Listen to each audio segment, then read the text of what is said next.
That's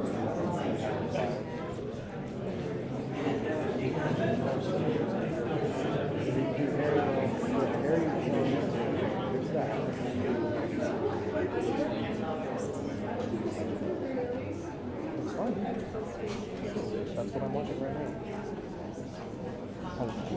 It hasn't done enough pages. Yes, I'll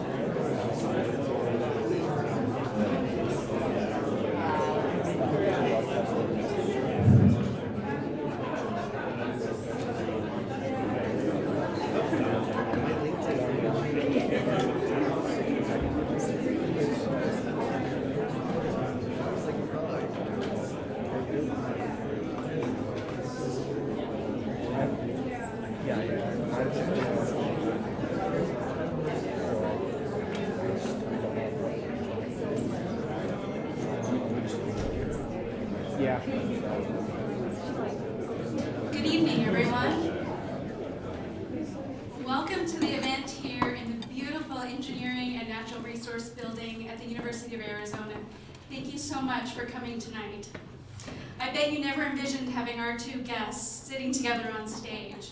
We're trying to decide if we should put Keith in between them on the stage. I think they're sorting that out back. So this event tonight is a collaboration between the Center for the Philosophy of Freedom, which we affectionately call the Freedom Center. It's also with the UA Discourse series and the National Institute for Civil Discourse. This event demonstrates our shared commitment to providing opportunities for engagement with diverse viewpoints. We're creating a space tonight for thoughtful consideration of diverse perspectives and a better understanding of the complexities involved in bridging political divides in America in what's turning out to be a pivotal election year. The election is how many days away? 12 days. Thank you, mother-in-law. 12 days, friends.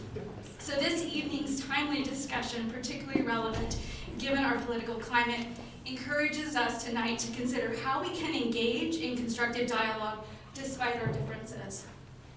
My name is Mary Rigdon. I'm the director of the Freedom Center, where we believe that freedom is the cornerstone of a thriving democracy and a vibrant university community.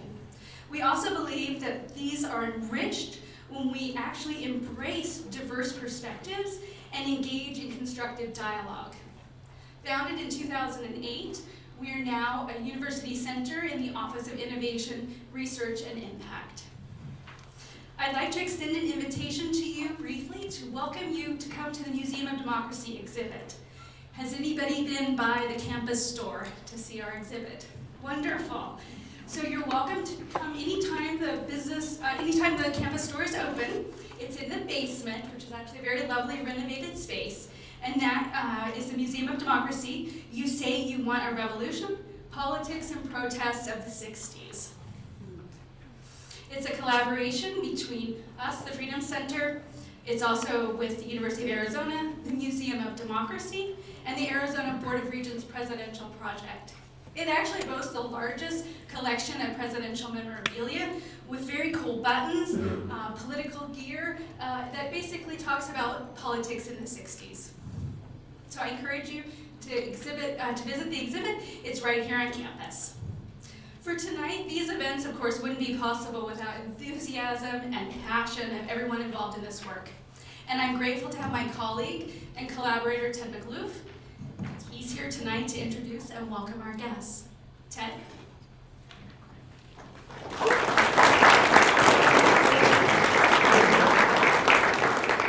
Hi, everyone.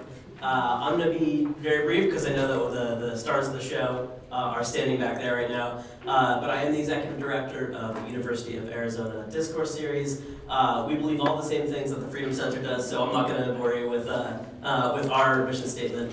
I do just want to say a big thank you to the hardest working team of interns in the world. They're the ones who helped us set everything up and we're ushering you in. They're just amazing. So thank you very much to our interns. And we're going to kick things off with a bit of a conversation about why it is that we're doing what we're doing tonight between myself and the Executive Director of the National Institute for Civil Discourse, Keith Allred.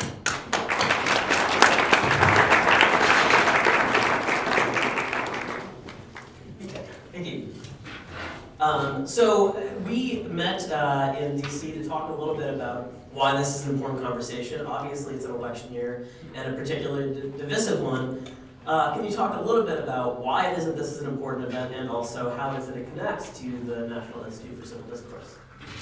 Yeah, well, at the National Institute for Civil Discourse, we're working on getting Republicans and Democrats to work together. You see what a good job we've been doing. Job security, you know. Yeah, I think that really the University of Arizona established the National Institute for Civil Discourse, excuse me,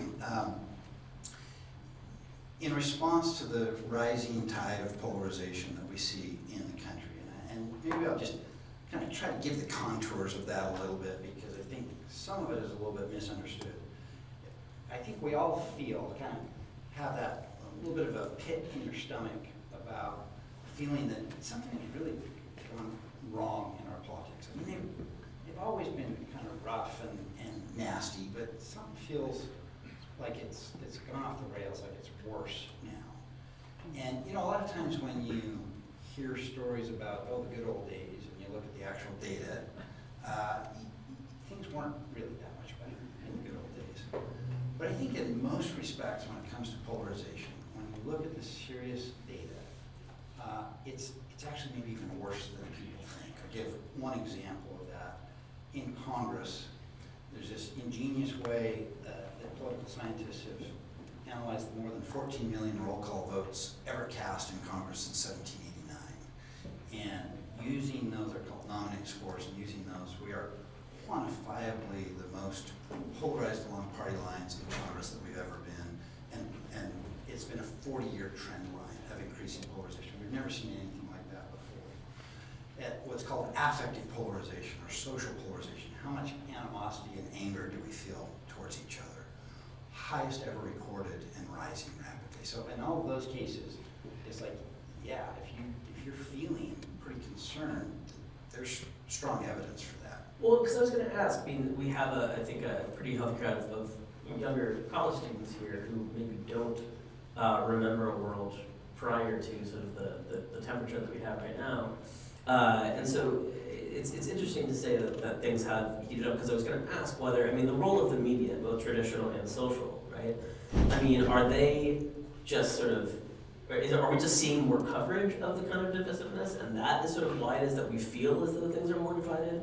Or is the media, both again traditional and social, amplifying this and making the problem worse and allowing sort of bad actors to come in and be able to get their maybe slight toxic message out? What has the media sort of role add into this, since we have two press officials? Yeah, right, and we'll put that question to them too. Yeah. But yeah, I think that the kind of obvious short answer is yes, it's amplifying it. Partly there's just more coverage totally. We just have more kind of news coverage and media outlets than we ever had before. But it's also that we have more polarized media. The cable news companies have kind of, and because it's a business model that's working for them, catering to a particular side is working for them. And undoubtedly social media and the way the algorithms work kind of overemphasize the rawness. And I think that's the important point, is both the media and the elected officials themselves, who are clearly more polarized as we can measure quantitatively, they also exaggerate how much of a difference there is between us. And I think the important point to make there is that gives a really exaggerated view relative to everyday citizens. So elected officials might be more polarized, the highly politically active citizens are more polarized, but everyday citizens, in fact, are not at the issues polarization level. Like if you ask everyday Republicans and Democrats, they are twice as close to each other as they themselves think. So we have an exaggerated view of it, even though we're still angry at each other. And, so last thing that I'll ask before we bring our guests out, because I mean, one of the mission statements of our group is to sort of dispel the myth of this sort of right-left spectrum. That's an entirely sort of like invented construct, that most people's concerns are either kind of apolitical and don't even fall on that spectrum, or are somewhere sort of in the middle. They're a lot more complicated than that. So how do we unhook ourselves from that? I mean, how do we get out of this idea that everything is either right or left, or liberal or conservative, or Republican or Democrat? What do we do about that? It's a very good question. It's a very hard one. It's the question that I wrestle with every day. I think there are not simple answers to it, but in the time we have here, I guess I would say that finding that everyday Americans are not nearly as divided on the issues as they think and as they're portrayed has got to be one of the central keys to it. And that is going to have to mean everyday citizens stepping up to get engaged more. And that doesn't look very attractive to most everyday citizens because it looks so raw, but it is self-government at the end of the day, and we kind of get the government that we deserve. And so if the 70 to 80% of the country that's not particularly polarized cedes the political stage to the wings that are, well then those are the politics that we're going to get. And I mean, that sounds like a great way of looking forward and creating an awesome future. And of course, our students are creating an awesome future for us as well. And I'm looking forward to further dispelling that myth of the right and left by bringing two people from different sides of the aisle in to be able to reach across and bridge the divide. So Keith, I'll leave it to you to introduce them, and I'll leave the rest of the event to you. So Thanks for having us, Ted. Yeah, appreciate it.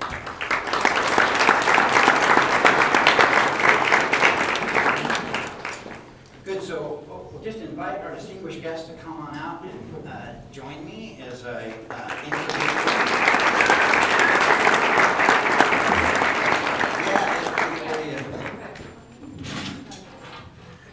Let's stick with the political orientation here. Orientation. Good, we have furthest on my left, Johanna Maska served as Director of Press Advance for President Barack Obama, where she was responsible for crafting his public image and coordinating communication strategy during major events. With over a decade of experience in media, politics, and strategic communications, Maska has become a thought leader on political communication and strategic engagement. Currently, she is the CEO of the Global Situation Room and frequently contributes to major news outlets. Welcome, Johanna.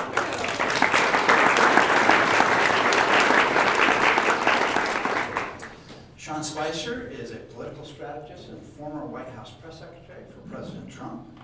Known for his high-profile role as the face of the administration in its early months, Spicer has extensive experience in media relations and political communications. He is also a best-selling author, television host, and commentator who frequently provides analysis on American politics and public policy. Sean, welcome. Thank you. So before I kind of, get into more detailed questions, I want to just give both of you an opportunity to kind of some opening remarks on our topic overall of the divide we have in the country in a tough election, and where do we go from here. So let me just invite, Johanna, we'll go with you first. Just some opening orienting remarks of your perspective on this topic. So I was really blessed. I grew up in Galesburg, Illinois, which is a place that lost manufacturing in an ordinary family with no political connection, certainly to the Democrats. And I ended up setting the stage for President Obama, both almost in every state and in 42 countries around the world. It was an extraordinary experience, and the man who I worked with very much wanted to see a united America. In fact, I remember an event that we were working with the Republican House caucus. We were trying to come and meet with them over health care. You may remember that we wanted health care reform, and we thought we could get some Republicans on our side. And when we couldn't get what we wanted, we decided to open it up to the press. So I got to be the bearer of bad news to the Republicans that we were bringing our entire press corps with. I remember at the time, President Obama came and before them said, you know, if you make me out to be the devil, you can't negotiate with me on anything. At the time, you know, I remember thinking we were doing what we needed to do on engagement, and then, you know, years later, I realized what we had done was actually probably the opposite. We had staged, people don't actually, in front of the press, have a very candid conversation. So we probably had inadvertently cost ourselves some Republican collaboration. I would like to see Republicans and Democrats work together. I believe that President Obama would like to see Democrats and Republicans work together. It is something that is sorely lacking, and I believe that more of us have those things in common than we have differences. And to change Washington, we're gonna have to change our culture, because right now we have made each other out to be the devil, and that is not true. I'm thrilled to be joined by Sean, who is not the devil. I can firmly attest to anyone on my side. He's very lovely, and thrilled to be here with you. Thank you. Well, first of all, thank you guys for being here. I don't think I ever attended an event like this in college, or many classes either, apparently. So you guys are heads and tails about where I was. And I want to thank the university for hosting this. It's important. And it's important for me as a conservative and as a proud Republican, because so many times when I go onto a college campus, one of the first questions I'll ask is, how many Republicans, how many conservatives have been on campus? And normally it's like, none. And this institution does a great job of bringing voices. And part of the problem, I think, about, you know, with respect to the divide, Keith, is that you don't hear the other side. And so you don't acknowledge it. And you know, a lot of us on the conservative side are very defensive, because so many institutions are controlled by the left, and in big urban areas, the cities are controlled. I mean, we've got a divide in this country, right? Not just politically, but geographically. Where people live, what they do, and where they go. And so when you can actually sit down and have a conversation with folks, that's important. I don't mind the divide. I think it's healthy to some extent.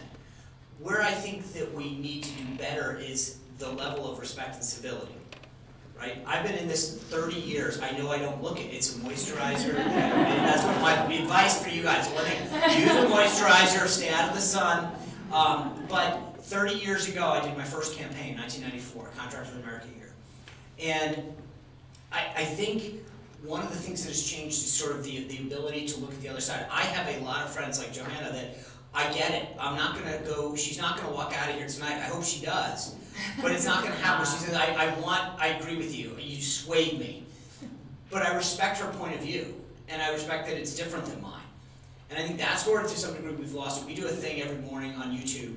It's a little early here, but it's 9 a.m. Eastern, where I've got someone from the Hillary Clinton campaign, Mark Halperin, is a journalist, and we have this discussion every day. Thousands of people, we just say the only rule is you have to treat the other side with respect. But in 11 days, someone's going to win. And 50% of this country is going to be pissed at the other half. And I think part of it is to understand, and that's the first step, is just to acknowledge that there's another 50%. It wasn't a bunch of aliens that came down and voted. Maybe, but that's a whole other story. We should talk anyway, about that. So I think that I just want to applaud everyone for being here. I know you got a million other things to do, but it's important to be informed and to acknowledge that there's another side, no matter which side. If you're a staunch Republican, a staunch Donald Trump supporter, acknowledge that there's another side that believes as passionately as you do in your side, and vice versa. So thank you for having us. Thank you. Well, let's dig into that. The election, we're less than 2 weeks out. There's a lot we don't know, but there's a lot that we do know. We know it's going to be very close. It's going to come down pretty close to 50-50 in the presidential election. We can be quite certain the House will be razor thin. None of us today can know who will control, but it'll be very, very narrow. And in the Senate, it will be very, very narrow. And so once all the ballots are cast, we have to still govern this nation together. So in the lead up to that, I'd just like to ask for your informed experience perspectives, your perspective on the two campaigns, and particularly this point that you're making, Sean. I mean, obviously they have major policy differences, Right. but on the point that you're highlighting, that's not really the problem. If anything, that's healthy. It is, can we engage in that policy debate in a more civil and respectful way? And so, as you look at the two campaigns and their messaging, what do you like best, that you seem as most encouraging for, hey, we got to govern after the election, and what's most disturbing to you about it? In either order you want to Well, take the most it. disturbing is that all of the candidates and the surrogates have all, I mean, they're not even, everyone's calling each other the devil. I mean, some more vividly than others. And the language that we're using is dehumanizing to each other. I think that because of that, we've set up this situation, and polls show that disturbing numbers of Americans, and we see this in Democrats too, say that they will resort to violence if the outcome does not favor their candidate. We saw that with January 6th. I worry about a country where we think if we can't win an election, that we should resort to violence. You know, one thing that is really important is to keep, you know, that perspective all the time. That, you know, the things that we say, you know, while you may be firing up a base, will have long-term consequences. And right now, I'd say nobody's kind of controlling that temperature. I'm obviously a supporter of Kamala Harris, and I think that she tries sometimes. It's harder than others. You know, certainly with President Trump's former staff coming out, it is harder, but we are setting up for a combustible situation here. So let me just kind of follow up on that, if we can kind of get any more concrete with you. You know, you mentioned her sort of reiterating what General Kelly has said about Trump. She has called President Trump unhinged and unfit in a variety of ways. Do you think the temperature's been too high with her, the rhetoric too hot? Do you feel like it's justified? I think politicians often respond to what their bases want. And because you see so many Democrats wanting someone to fight, I mean, and look, Elon Musk endorsed Donald Trump because he said fight after an assassination attempt. So, you know, often I hear this, you know, policy moves from east to west, but culture moves from west to east. I think if we want to change what politicians are saying, we have to change our culture. And we have to realize that fighting for our values does include sitting down with people who disagree with us. And until we get to that point, we're not going to win for anybody. I think, you know, on the right, for so long, even when we won, most people on the right felt like the people that had been elected caved and failed, right, on key issues. The one thing that Trump brought was this sense of fight.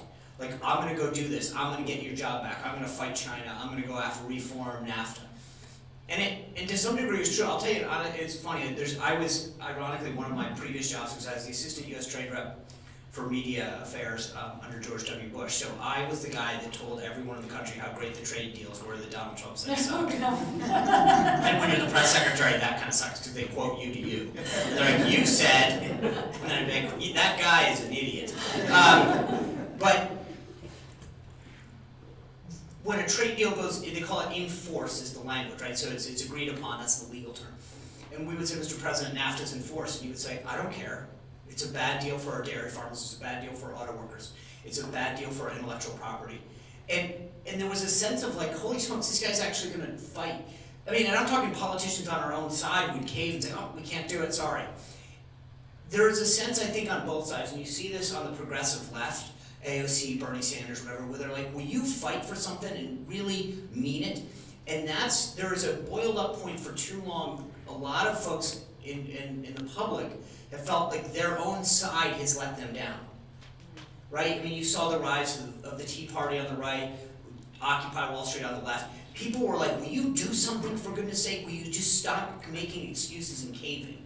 And so we finally had both of these movements on each side kind of on the ascent, and then they kind of went at each other and said, you know what, fine, good. But that when I got in politics, it was a badge of honor to put on your campaign sign. I work with the other side, I get things done, I'm bipartisan. You put that on now, you're gonna lose your primary.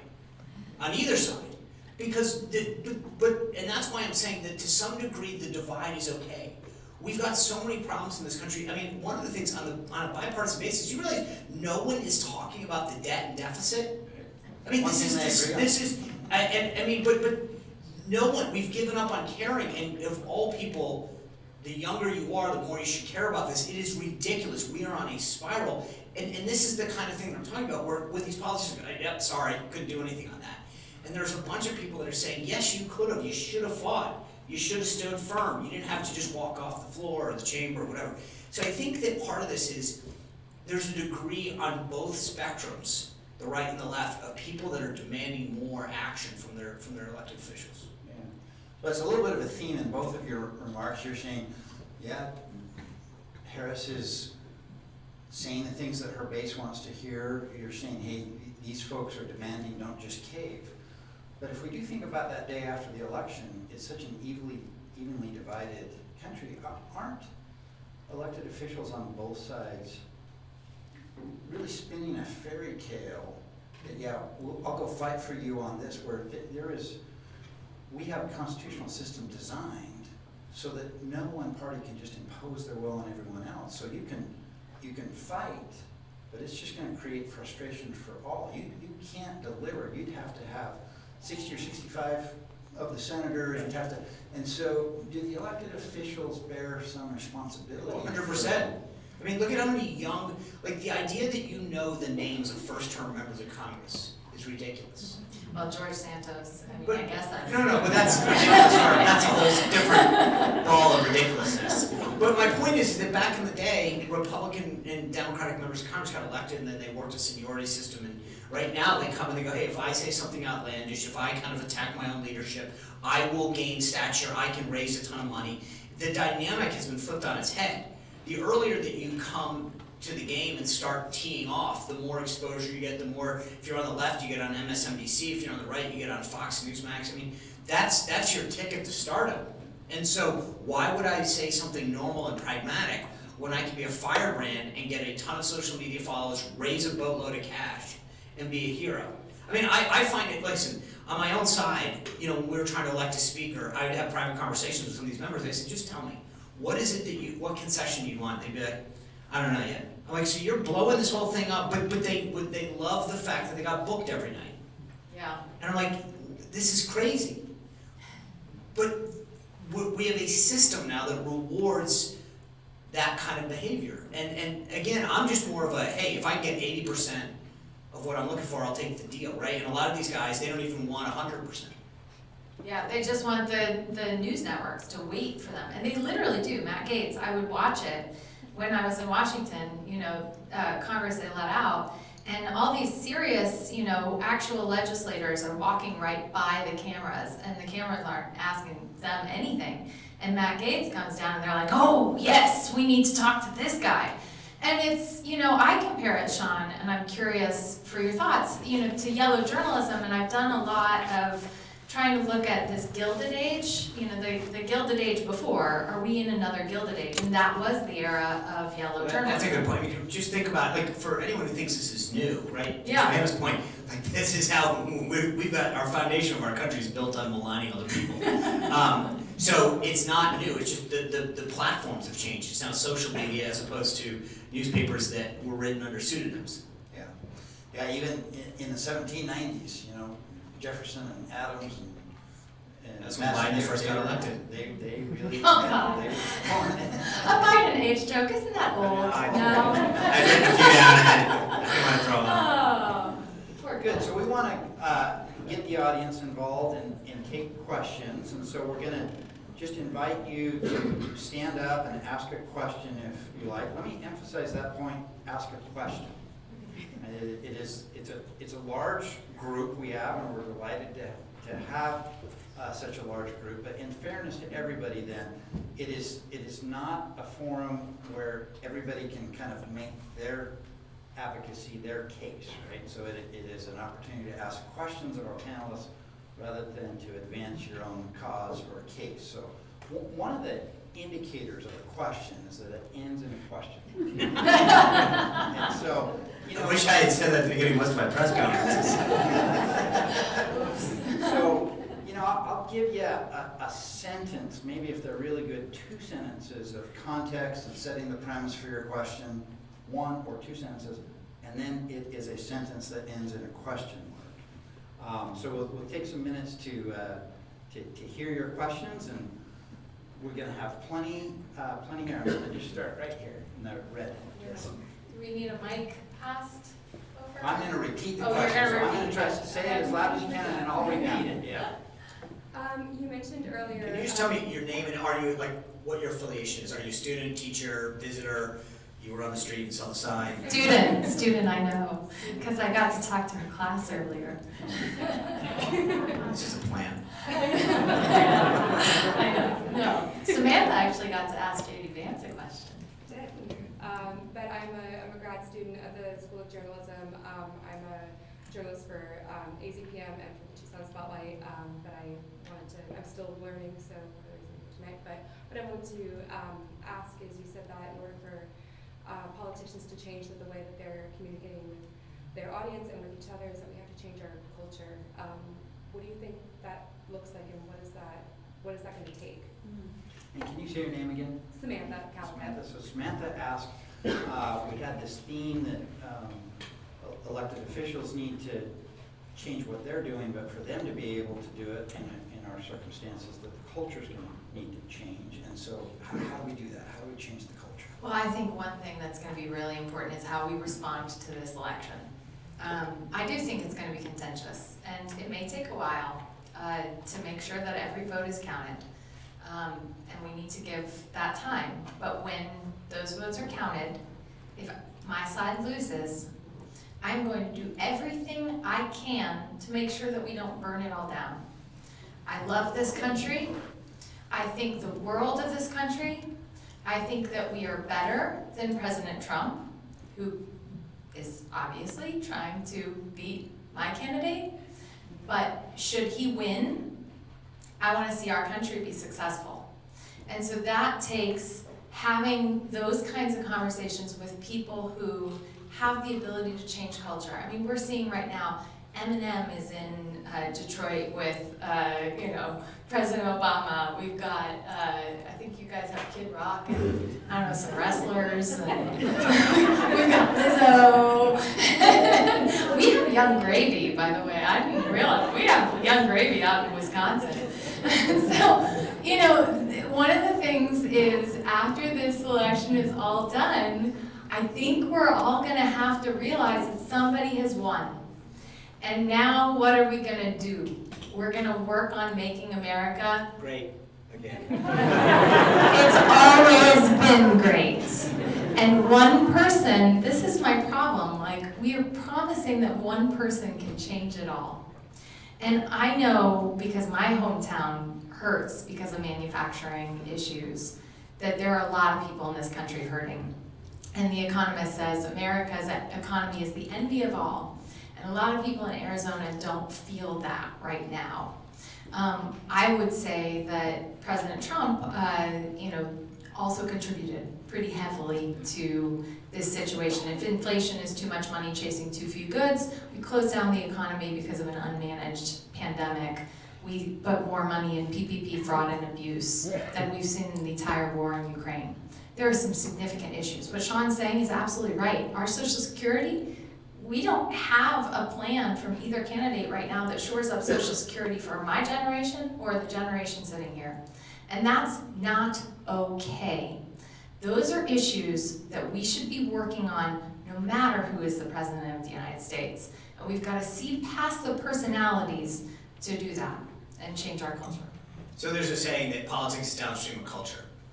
If you look at certain issues that have made their way into the bloodstream in both campaigns, it's because people. So on the right, we have this thing called MAHA, Make America Healthy Again. I don't know if you, like, a lot of moms are very involved in it. This is something that RFK has spoken about. I have found this to be some of the most fascinating stuff in terms of what is in our food and what we're being allowed to digest and the relationship that has with disease and all that. The reason I say that is that issue wasn't on the radar in a major way 8 months ago. People made that an issue. The school boards and curriculum weren't an issue until COVID came and people did. When a group of people organize politically, civically on an issue, culturally, and say, this is what we want, this issue, this tone, whatever, it will happen.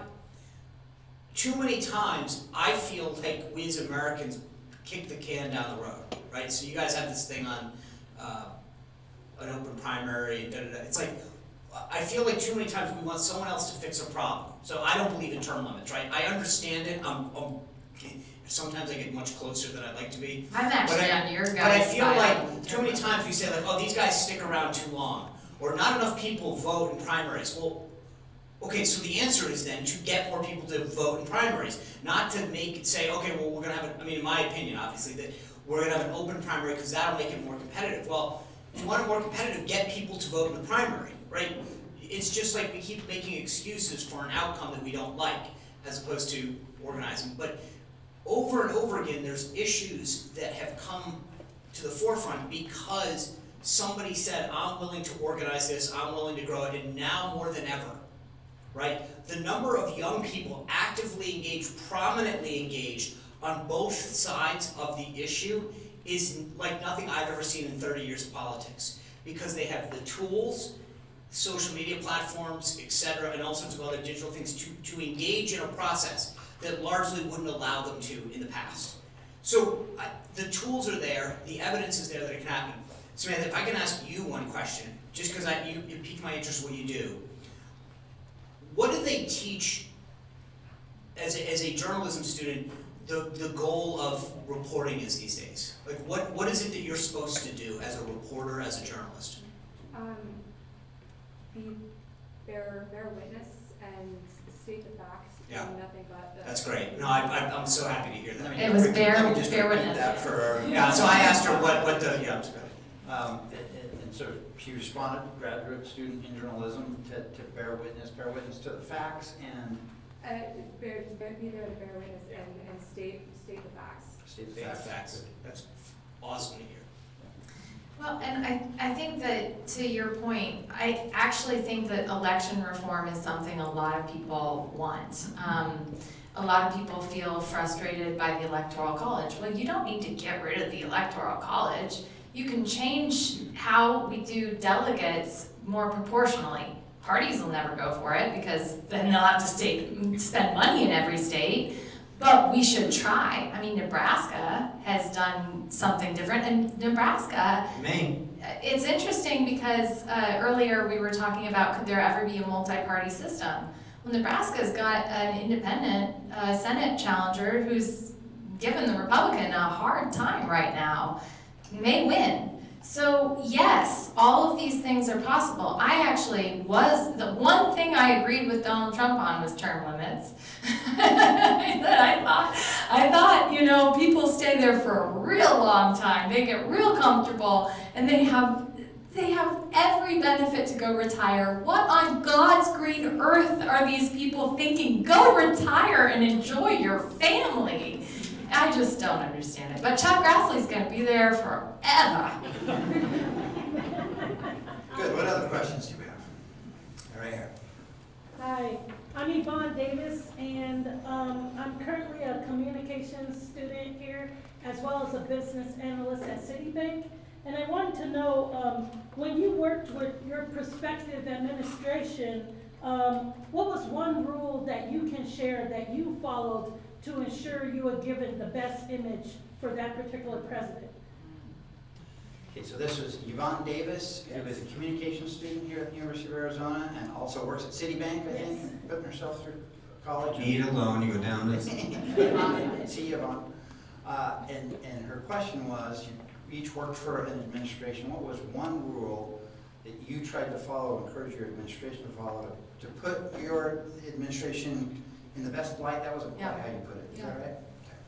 We had routine briefings from our legal department on what we were allowed to do on ethics, on making sure that we weren't accepting gifts, on making sure that we were reporting everything.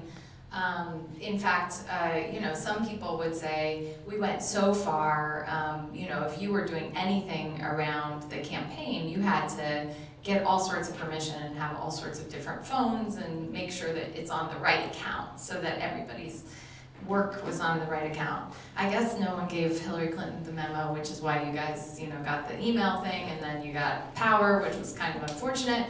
But for us, it was a very regular thing that we had to go to those briefings. And it was really important because, look, I'll say it, Democrats in Chicago can be corrupt. Barack Obama was not. I always loved working with him because he kept us honest and wanted us to make sure that we were honest and that we were doing the best job possible. A lot of people will tell you what they know of different politicians and they've never met them. I've met President Obama, that's what I found, and it was really reassuring. Sometimes people compared President Obama to President Bush because they were very predictable. And President Clinton was probably more like President Trump, where he would just go out at night and do wild stuff. So it was lovely working for a predictable principal. It's a really good question you asked. Because I was glad that Johanna went first, because it's interesting. When I spent 6 years at the RNC overseeing all the communications there, and we had sort of a very hard and fast rule, which is that everything had to be sourced to the nth, right? So we put something out, we could literally, anyone question us on it, it was like bulletproof. Here's where it came from, here's the graph, the chart, the source. When I went to the White House, I had some of the folks come with me, and then I had a bunch of new folks, and so gelling with that team was a little more challenging because some of them weren't used to that, right? And so as we were going, the pace is a lot quicker, and there were times when we fumbled stuff where someone went and I think tried to do their best, but maybe didn't get the source right or went somewhere when they should have gone somewhere else. And so when we put something out, because again, you get questioned. You lied to us, you told us, and it was like, no, I asked for something, I got this set of facts because they went to this place, not that place. That's not an intentional lie, that's, hey, someone thought they were getting the right, statistic or background information, when in fact they just went to the wrong department to ask, or, and that's the thing in the federal government, there's like 18 different agencies that do the same thing in different ways. And so, but no one cares, right? They're not there to say, oh, I get it, that was your problem, or we'll forgive you. And so it was trying to institute that level of verification and sourcing going forward, because you screw that up a couple times and you'll never let it happen again. So Sean, I just have to ask a follow-up here that, one of the pieces that you're most famous on is crowd size. Yeah. And the facts on that. Can you tell us the story of how that came about? I shouldn't assume that everybody knows the story. You don't need to. There was a question about crowd outsides at the Trump inauguration that Sean is famous for speaking about. So the long and short of it is, we have this, I mean, this is the Cliff Note version. I wrote a book called The Brief you can get on Amazon. Much longer version. And wake up, the president's watching the news, his inaugural, the news of his inauguration or whatever, and there's 2 networks that went off on, like, not a lot of people attended, and da-da-da, and he was pissed. Which I get, you're like, that's what you're focused on? Now, we'd signed like 23 executive orders.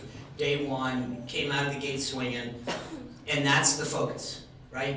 And also, by the way, the pool reporter had written a story that when the president was in the Oval Office, he had removed the bust of Martin Luther King. Now, first of all, just context, when a president moves out, they literally go in and pull everything out. The drapes, the rug, I mean, everything. We actually didn't pull it out on day 1 because we were in a recession, and so we kept the Bush stuff until the Bush Library needed it. The first thing that comes to mind is, yeah, of course, the movers take everything out, and then the president will start to select things to bring back in that he likes, and then he chooses. So I was like, this is no big deal. Well, it turns out that that was a lie. The reporters, like, if you guys pretend you're the president sitting at the Resolute desk, reporters come into the Oval Office and they look facing towards him, right? So the reporters come in, and then they run out and they write a pool report. So literally within hours of taking office, I'm out there defending that Trump has removed the bust of Martin Luther King from the White House, and da-da-da-da, this is how he's starting his administration with racial overtones. And I'm literally walking the Oval Office, and it was one thing he didn't remove. It was sitting right there, but guess what? Their backs were to it. So for 2 hours, ahead of the inaugural balls that we're supposed to be going and celebrating this new administration, I'm putting out fire after fire after fire, trying to put a genie back in a bottle.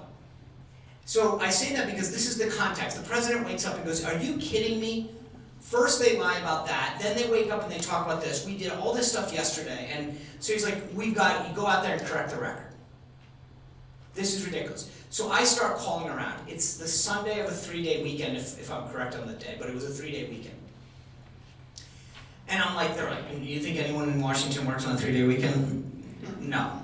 So I'm calling everyone I can. How many people went through magnetometers? What did this? What happened?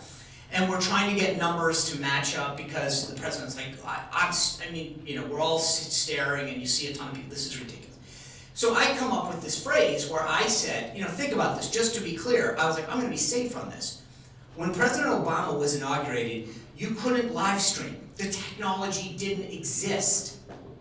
Okay? So I've got numbers from some of these technology platforms that are calling me saying you wouldn't believe the number of people on our live stream. C-SPAN said it was one of the largest numbers that they had ever seen. There's a bunch of others which I go, great. So I'm just going to say it was one of the largest events that was ever witnessed in person. And everyone goes, you lied. Well, the numbers online can't be disputed. I mean, and again, it was like George Washington, Barack Obama had more people watch on television than Washington.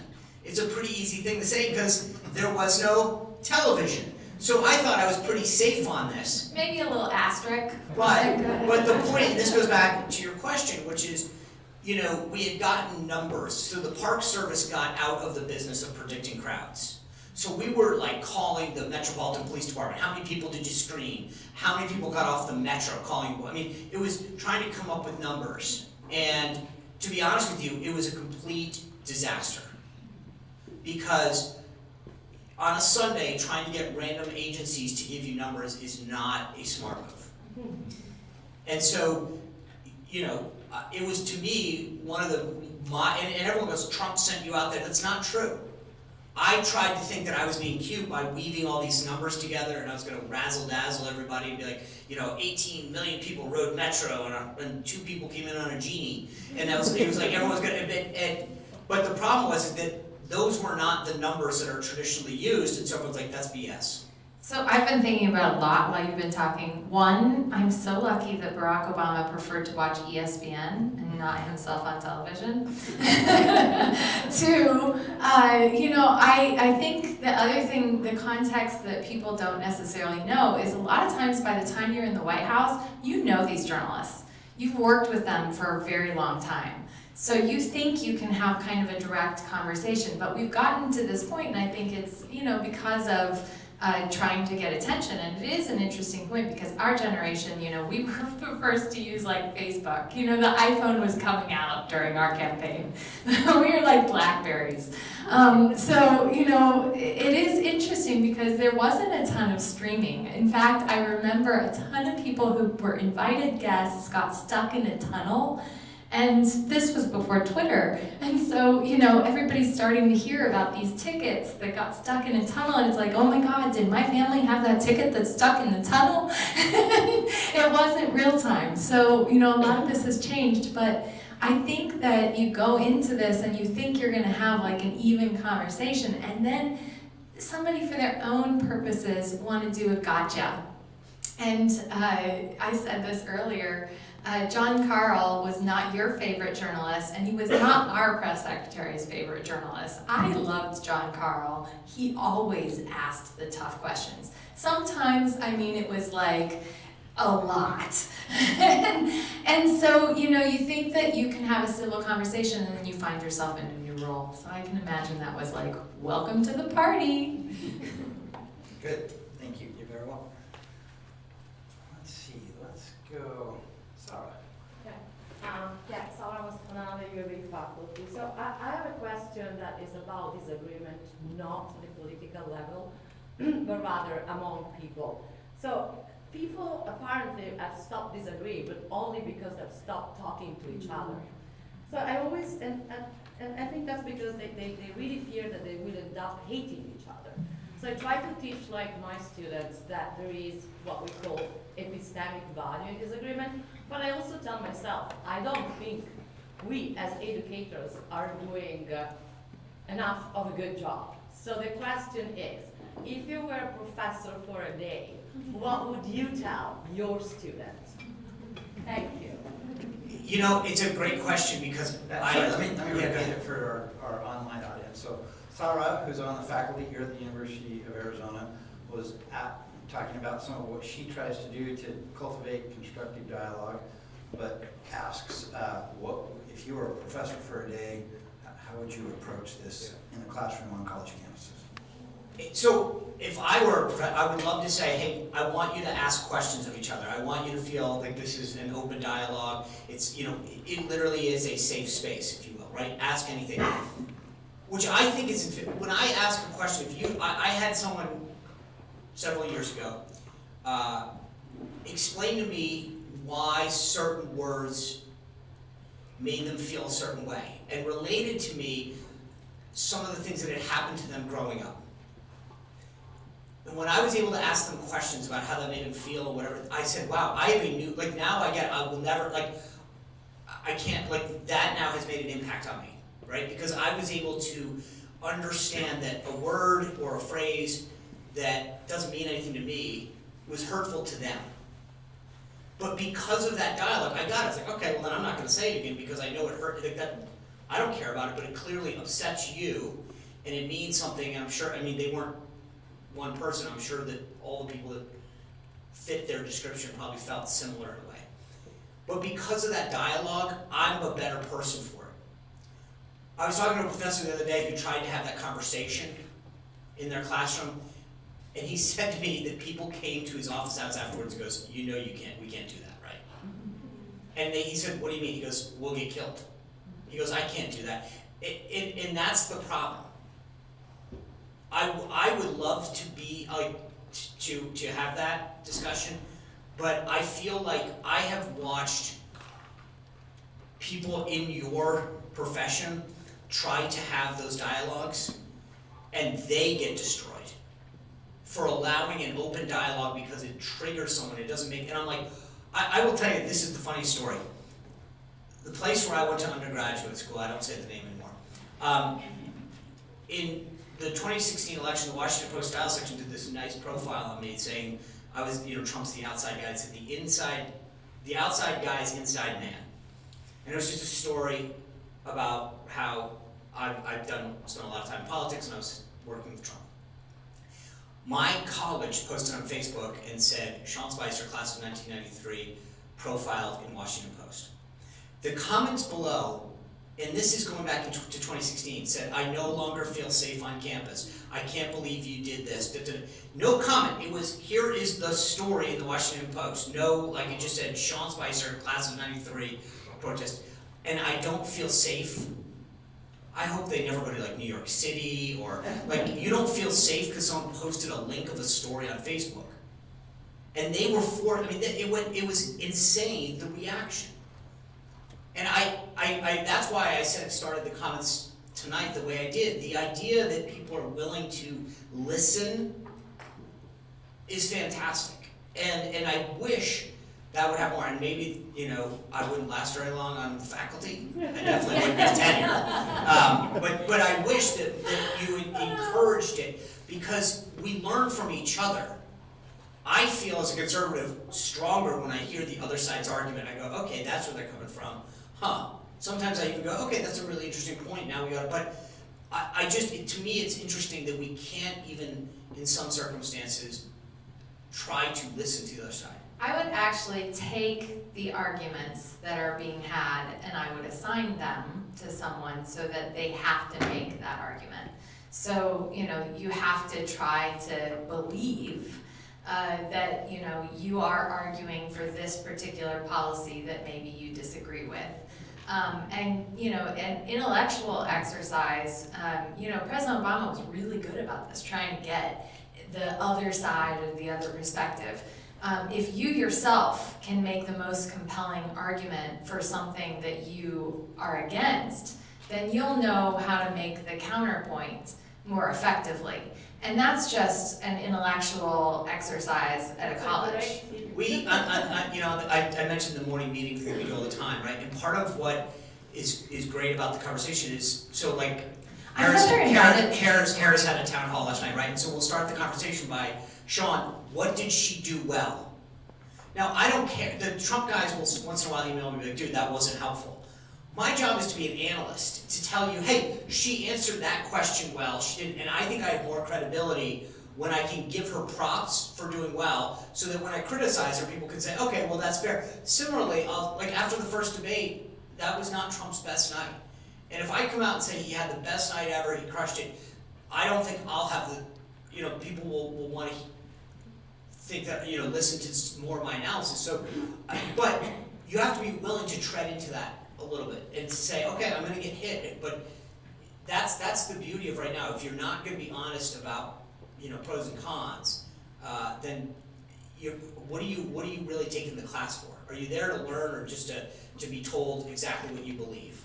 I'm gonna have to get one of these invites to this morning meeting, because I haven't been on this morning meeting, and it's referenced it now multiple times.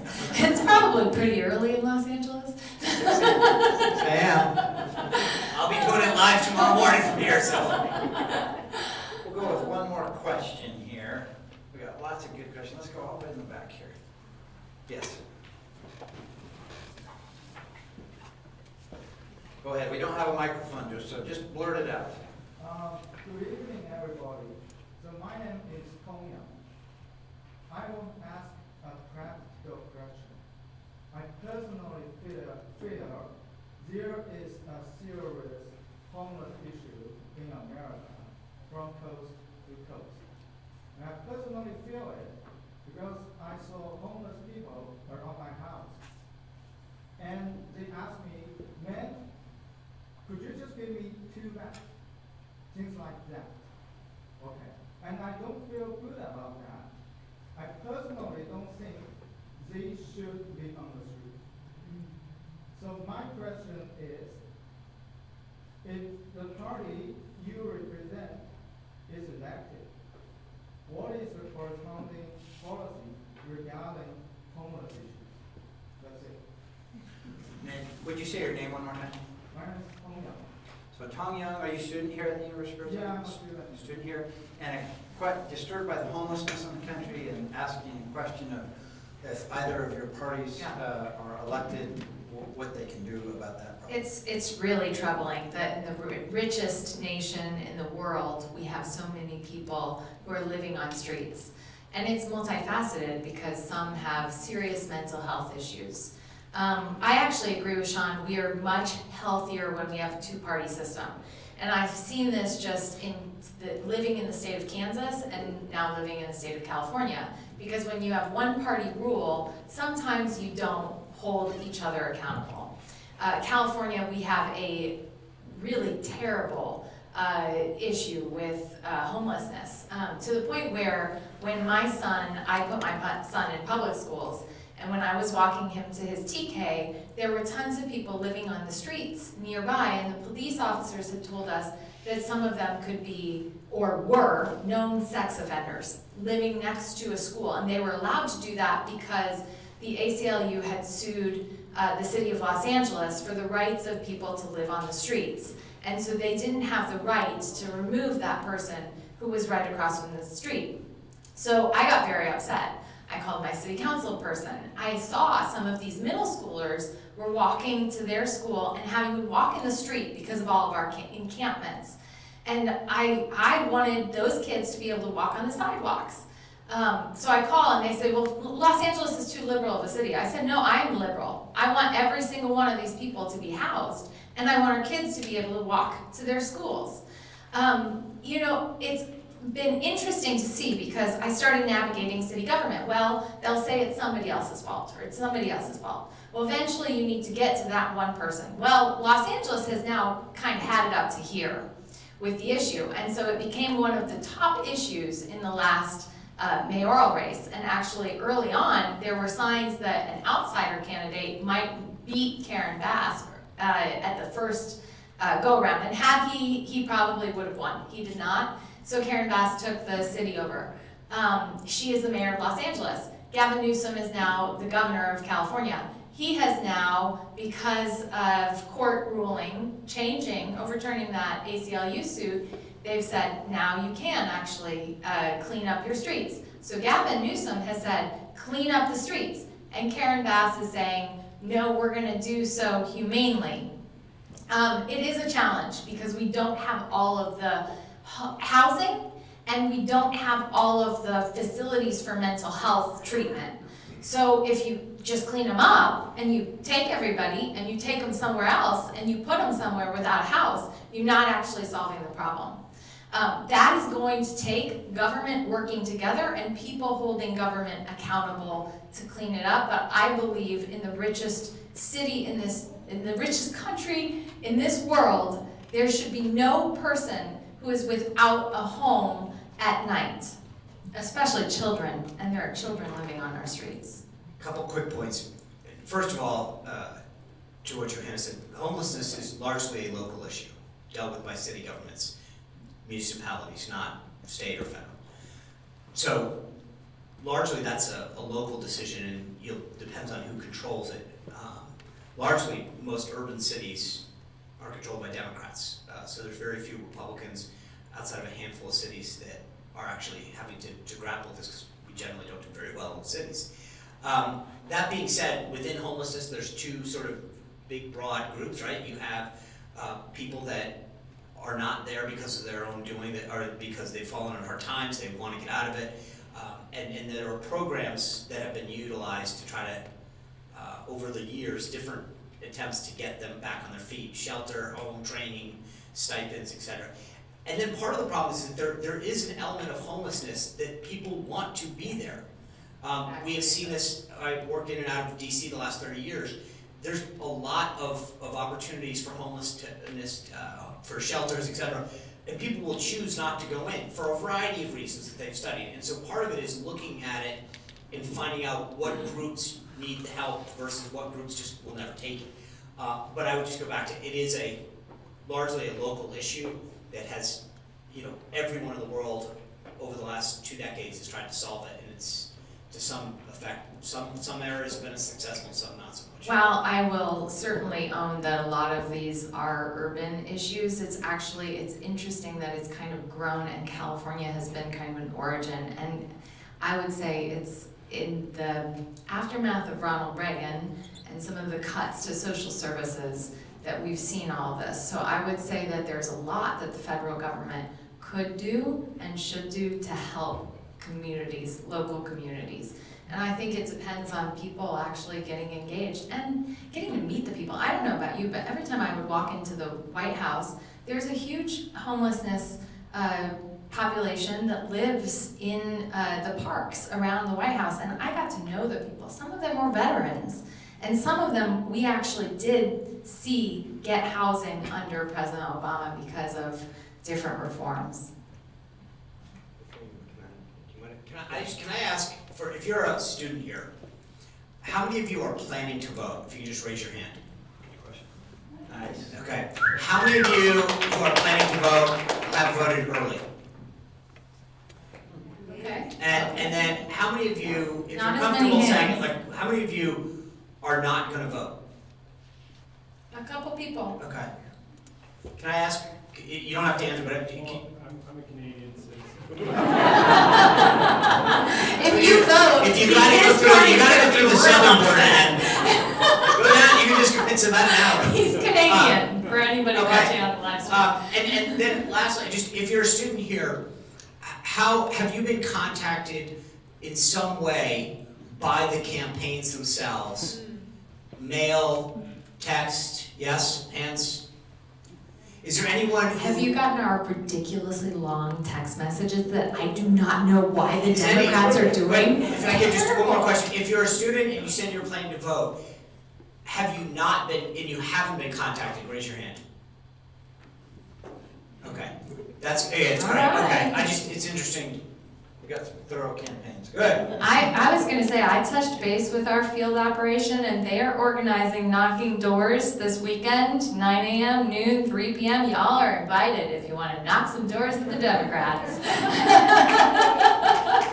Good. Well, that was a very good question here as we begin to wrap up. Let me give you one last one for our final point to discuss. So we, grateful for how earnestly and frankly you've taken on a tough topic tonight, and we haven't shied away from tough issues. We all know all the things there are to be genuinely concerned about, of the challenges that we face as a country. Let's conclude with each of you sharing with us at least one point on which you have the greatest hope for the future, where you have, like, not just a kind of, well, I hope, but that there's something, a basis for that you say, hey, there's a lot to be hopeful for, that we can get to a better place in this country. I mean, look, when I see the number of early vote that has occurred, especially in the battleground state, I like seeing engagement. I want people to be bought into what's happening. I believe we are seeing disruption in our information systems. Samantha mentioned being a journalism student, right? I'm part of independent media right now. I've got my own podcast. Johanna has her own. I love the idea that more people are civically engaging, are videos, as I mentioned, young people in the past, finding groups they want to do this. To me, for the longest time, we were shut out, right? If you really wanted to be involved in a campaign or a movement, you went downtown to some office and knocked on a door and said, hey, can I come help in some way? And you got relegated to licking envelopes or something. And now, with all the tools that are available, people are engaging in new and different ways, making videos, showing up at events. I mean, here in Arizona, obviously it's on my side, but I love what Turning Point's doing, engaging high school and young people in the process. But that, to me, is what's encouraging. I was with President Trump earlier today, and the number of young people in line to go see him was so heartwarming. As a Republican, generally you're over like 85 if you go to a rally, and we have to have them over by 4 so you can go home and eat dinner. And it was just exciting to see the number of young people that were engaging and were there. And so for me, watching people want to be part of the process is super exciting. I mentioned already, I love our country, and when I traveled around the world, and you see, when you go to places and you see stark poverty, I mean, you see no rights to dissent. You see clampdowns on journalists or on freedom of speech or on freedom of religion and freedom to worship. I think that this country is the greatest country in the world. And we are so blessed that we have so many people here who are immigrants who have made this country great. If you are not native to this country, meaning Native American, then you are a immigrant to this country. We are seeing in California, cities, in fact, Los Angeles has no racial majority. We're seeing diaspora communities that are larger than home country populations. And I believe that with our freedoms, even with all this technological disruption and everything, we can use our freedoms to solve problems for us and for the world.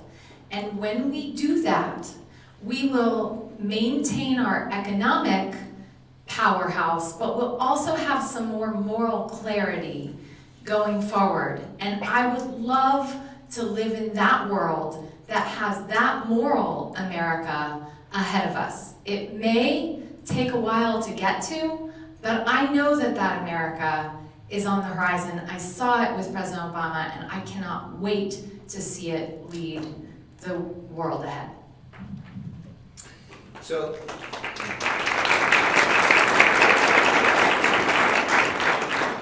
there's interesting research at Stanford that was done recently that showed that one of the things that changes the culture that we've talked about is and they could demonstrate a strong effect empirically of bringing the temperature down, is when people witnessed prominent figures from both sides engaging in a civil and respectful dialogue. Join me in thanking Sean Spicer and Johanna Maska. Thank you to you. Thank you to the university. Thanks to all of you for joining.